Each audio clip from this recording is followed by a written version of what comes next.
Okay, the good news is quartiles comes next. It's the same thing. We're just talking in quarters, which we can turn into percents. So we're dividing them into quarters, which I already did, and we talked about that earlier. Let me get rid of my blue squiggle here. Confusing me. It says divide it into quarters. These are special names for P25, P50, and P75.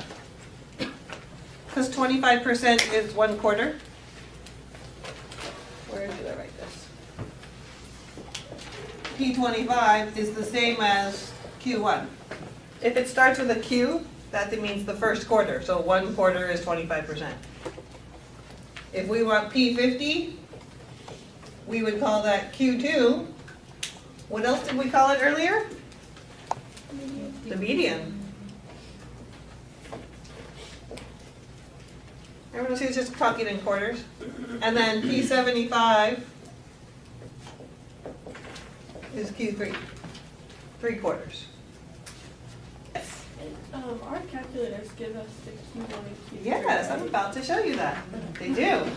She just said our calculators are going to give us this, right? So here's what I want you to do now.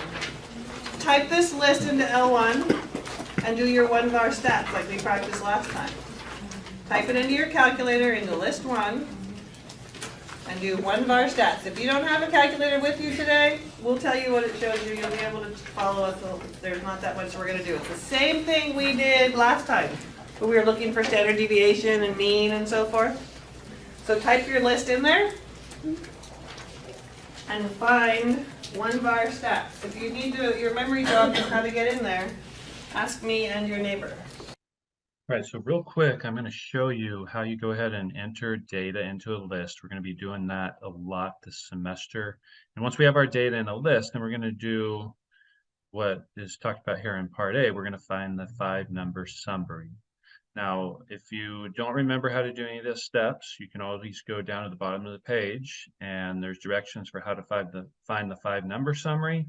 There's also directions for how to make a box plot on your graphing calculator. So let's go back up here. Notice this example says use the weights of the granola bar boxes from example 1. So I'm actually going to scroll back up to example 1. And we're going to enter these values right here into our calculator. So make sure your calculator's on. And then you're going to go over here to hit the stat button on your calculator. And if you have an 84, it might look a little bit different, but everything's pretty much the same. So you're going to hit stat.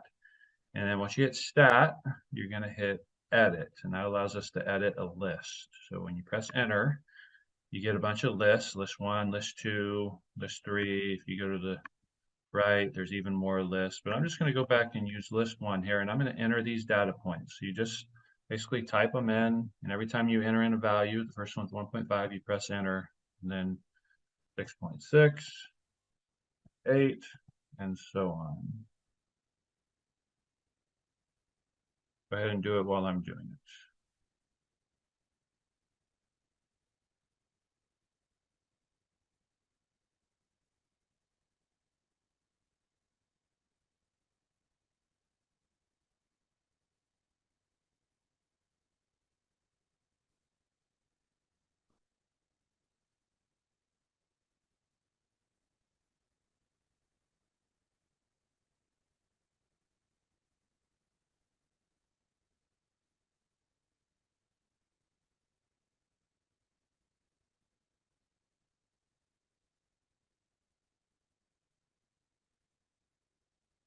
All right, so I have all 24 in there. If you haven't quite done it yet, go ahead and pause the video.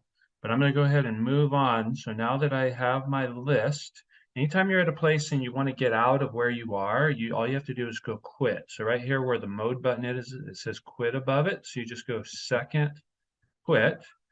And then we want to find that 5-number summary. Well, the way we do that is a tool that we're going to use a bunch. It's called 1-var stats. So we want to go back to stat. And then instead of the edit menu, we want to arrow to the right and go to the calculate menu. And the first option there is 1-var stats. So we'll go ahead and press enter. And you just need to tell 1-var stats which list you want to run your stat on. So we want list 1 And list 1 is right here in yellow above the button 1. So we just go second and then hit that 1 button and it gives us list 1. And then we just press enter. And it gives us a bunch of information. Now, the 5-number summary is going to be as soon as I stop this portion of the video, Professor Jill is going to talk about that. But if you scroll down on your screen, you will see the numbers that you need. You see the minimum value is 1.5, quartile 1 is 7.3, the median is 7.65, quartile 3 is 7.95, and the maximum is 8.15. All you have to do is scroll down to see those videos, or I mean to see those values. All right, I'm going to go ahead and stop this portion, and the lecture will continue. So what do we do once we get our... Once you do, you want to go in and do 1 bar stats. Use your down arrow. You should see the quartiles. Oh, okay. Use your down arrow so you can see the quartiles.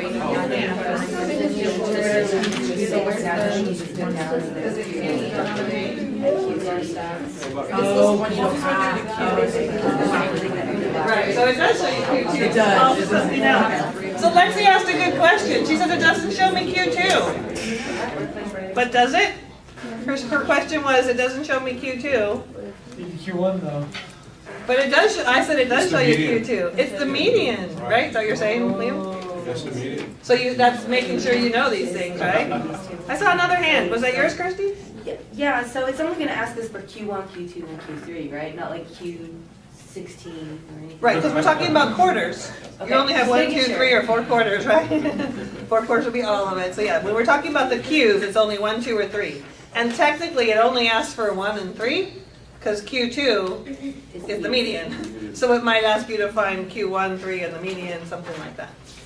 So we find these so often that they call that the 5-number summary. I'm back on about 2/3 of the way down, page 31.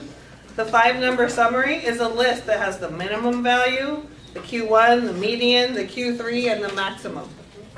Now, we already found those by doing all this work. What are they called? The 5-number summary. So just looking at this, my lowest number is 1.5. You already found Q1, which was, we did that earlier, 7.3. The median we found was 7.65. The Q3 was 7.95, and the highest is 8.5. So I can do that just from the work we already did, but your calculator should be showing you these same 5 numbers in order. They call it X min, or min X, what do they call it? Min X, so that's the minimum X value. And then the Q1, the median, the Q3. Is that what you're looking at the bottom of your screen? Yeah. If you're looking at something different, that means you probably typed the number in wrong into your list. Yes? On a test, do you want us to show our work? You can just write it in there. So her question was on a test, do I need you to show your work? If you're using your calculator correctly, you can just list your 5-number summary just like this. Now here's the big warning to that. Double check you're typing your numbers in right. Because if you miss one little thing typing it in, I can't give you full credit because I can't see what you typed in wrong. So I always tell everyone, assume you typed in one number in wrong and go looking for it. If you can't find it, then maybe you're okay. So yeah, you can always use your calculator, and you'll just tell me I use 1 bar stats, and then that's your work. Good Oh, question. my median. Yeah, it's just these 5. I must put it right now. Yeah, so double check that you typed every number in correctly, but it's probably just that you lost a decimal or changed a digit, so forth. So that's called the 5-number summary. So any list of numbers, you can find the 5-number summary. You don't even have to have them in order. You can have them all over the place. You can have 100 different numbers. You put them in your calculator, it's going to do this for you. The list that we used last time, they were giving us as we just didn't talk about it. We didn't know it yet. That's the 5-number summary. I should label that here. Questions about that? You do need to know what that means. So on the exam next week, when I say find the 5-number summary, I'm not going to ask you, hey, find the minimum, Q1, you need to know what that means. Good? All right. The last thing we're gonna do is draw a picture to go with all this, called a box plot. One more graph. Thought we were done with graphs, we got one more to do, a box plot. The number, the little dashed lines on your paper down there at the bottom, that's just a number line. I want to label that number line so it fits all of my data from the minimum to the maximum. I probably have way more dashes than you need here. Maybe I'll start with 1 and count by 2s, or every other one. So this is 1, this is 1.5. See what I'm doing here? It might even be too squished for you guys. I just want to start there and try to spread it out a little bit. I'm just labeling that number line to go from 1.5 to 8.5. So I just started at 1. And I'm going to try to keep mine evenly spaced here.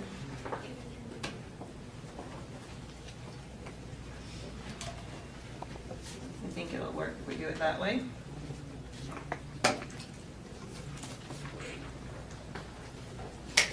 You guys all right if I don't fill the rest of those numbers in between? Like we can find where 7.5 is if I don't label them all? Okay. I started putting them all in there, but it gets messy. So every other one, so this is 4, so that's 4.5. So just make sure that you can fit your minimum and maximum on your scale here. And again, these have to be evenly spaced. I know mine aren't perfect because I'm drawing them freehand, but you don't want to, say I'm counting by 1s and I'm going to count by 10s. You don't want to spread them out. They have to be evenly spaced on your number line. Christy, you okay? Yeah, you're just plotting them on there then, right? Yeah, I'm just marking my number line to get started. I'm not actually plotting these yet. Oh, okay. I'm just making sure that I'm labeling my number line to go with my data. If my data went from 0 to 100, I'd be marking this from 0 to 100. Yes. Is the box plot only for the 5 numbers? The 5-number summary will give you the box plot. You need the 5-number summary to get a box plot. Okay, but is that the only points that we're gonna be labeling? Yes. The 5-number summary will be the 5 things that we're going to put on my box plot right here. So I will have that labeled. So now up above my number line, I want to draw a vertical line for every number in my 5-number summary. So 1.5 is right about here. There's my minimum.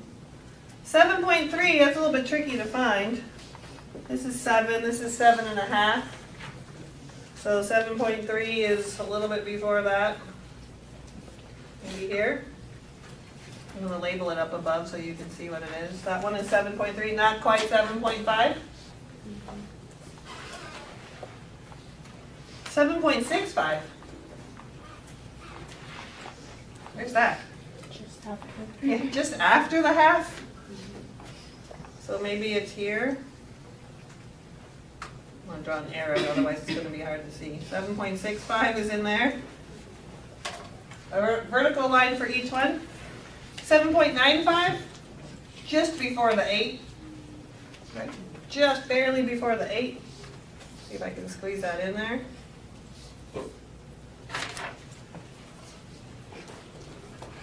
And then 8.5 is this last one. So I drew a vertical line for each of my numbers. Exactly where they should be over the number line. Okay with that? We're almost done with our box plot. Take the 3 middle lines, so the ones that go from Q1 to Q3, so this was my Q1 and my Q3, and connect those with a box. Close those in top and bottom. A line across the top and a line across the bottom. Sorry, can you see that? Make a box in the middle. And then, from the middle of that box, draw a straight line, or as close as you can, all the way out to this middle over here. It might be a short distance, might be a long distance. From the middle of that box, all the way out to this guy, and from the middle of this box, all the way out to that guy. I didn't label my 1.5 is where I started, and my 8.5 is where I ended. So that blue thing, that I think it looks like one of those fighters from Star Wars. It's a little lopsided, I know. It kind of looks like those Star Wars fighters, don't you think? If this one was shorter. That's what a box plot looks like. It's like, she doesn't even know Star Wars. That I'm not an artist. But if these were shorter like this, I think it kind of looks like them, really. Don't you think? You see it? Someday I'll go to art school. Add that to my list of things to do someday. But ours is kind of stretched out. So a box plot is nice because it's a visual that shows you your minimum, your maximum. You can easily see those. You can see the median. You can find the quartiles. And it shows you how spread out each quarter is. See how this piece is really long? That tells me that my first quarter has numbers that are really spread out. I don't have all those numbers in there, but it's a big distance from 1.5 all the way to 7.3. And these guys are really close. This is really skinny in here. So that tells me that my second quarter, those numbers are all pretty close together. Yes? On a regular box plot, would you label the numbers above the lines, or would you just do that that shows? You don't always have to number them. It kind of depends on how accurate your scale is down here. If you've given me the 5-number summary, I should be able to read it. If I don't have the 5-number summary, you might need to list them there so I can tell what number you're trying to plot. So as long as I have the numbers somewhere, I can tell what you're doing. But if you didn't have them, then someone wouldn't know. Is that a 7.9? Is it an 8? If you draw like me, who knows? I just put it in there so you can see where mine came from. Questions about creating a box plot? Okay. Okay, the next portion of the video goes over how to find a box plot on your graphing calculator. So we just found how to use one-bar stats to find those values that we need for the 5-number summary. Now those values are going to go on a graph called a box plot. And so anytime you want to graph something that's stat related, we need the stat plot. So you see y equals button here, upper left-hand corner. It says stat plot above it. So we again need to go second stat plot. And then we can use any one of these plots. I'm just going to use the first one. So go ahead and press enter to choose the first plot. And the first thing you need to do is turn it on. Notice that the off part is shaded. So make sure your cursor is on and just press enter and it'll turn that one on. So once you've turned the plot on, then you go down to the type, and the type for the box plot is this bottom one right here. So you press enter. You tell it what list, it's list 1. And then you want to go to zoom and you want to choose option 9. It's all the way down at the bottom. It's zoom stat. We're going to use this anytime we do a stat graph, and you just press enter and you see our box plot. And one thing that is nice to do, if you hit the trace button up here, hit the trace button, then your little blinking cursor can move to different spots. So that first part is the median, which we saw in our 5-number summary. And if you go to the right, you see quartile 3. You go to the right, you see the max value. Scroll back to the left, that line there is 7.3. That's the first quartile, and then the minimum at 1.5. All right, go ahead and pick back up with the lecture. Okay, we're almost done. Interquartile range. The distance from here to here is between Q1 and Q3. Between the quarters is interquartile. Between the quartile. How far is it between Q1 and Q3? How far is it from this line to this line? On my number line. She says it's 0.65. Yeah. How are we getting that? You subtract. We're just subtracting Q3 minus Q1. That's what it says. It says interquartile range is Q3 minus Q1. The shorthand for interquartile range is IQR. It's just Q3 minus Q1.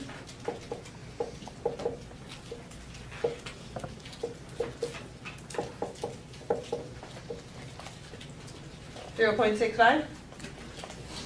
So that tells me how far it is between here and here. That means the middle set of my numbers, 50% of them, the middle 50%, are only spread out by less than 1. They're 0.65 maximum spread between them. So that's the interquartile range. And we had a problem last week about, is there an outlier, yes or no? And I told some of you, I'll explain later a specific way to decide if something's an outlier. Last time we just said if it's far enough away, it looks like an outlier.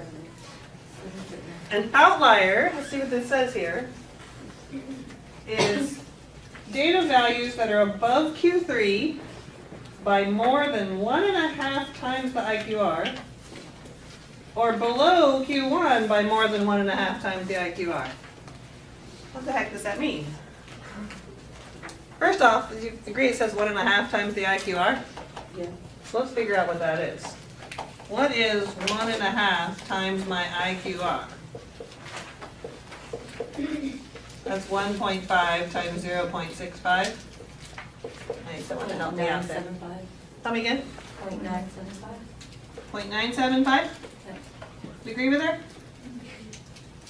Almost 1, not quite. 0.975. So almost 1. So that means, here's the top of my third quarter. Anything that's more than 0.975 above that. 0.975 is almost 1, so it's roughly this distance. Anything past my finger here, past Q3 by that distance, would be an outlier. Or before Q1 by that same distance would be an outlier. I'm going to actually mark those on here. Above Q3 or below Q1.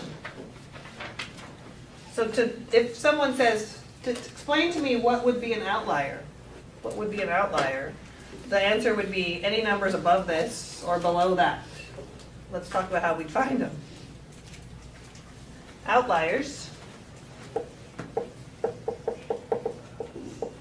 are Q3 plus your 1.5 times your IQR. That's the high cutoff point. Above this, that's a B, above this.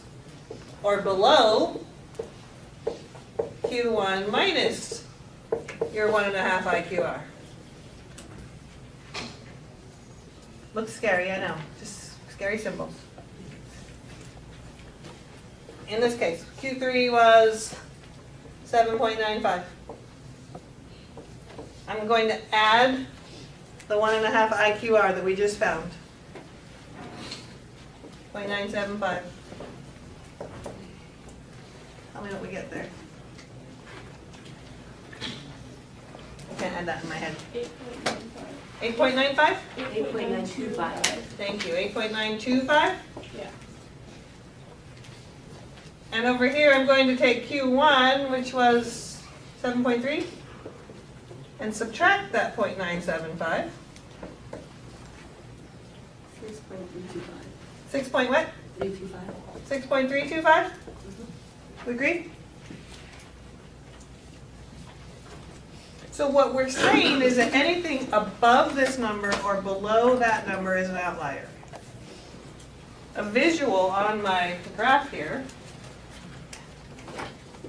8.925, that's about here.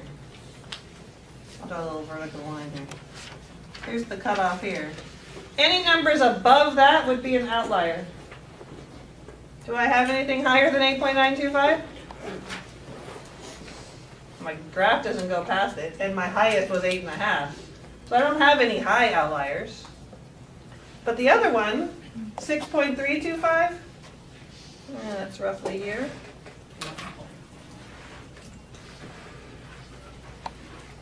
Barely squeeze that in there. Any numbers lower than that would definitely be outliers. So because my graph goes past that, I know I have some outliers.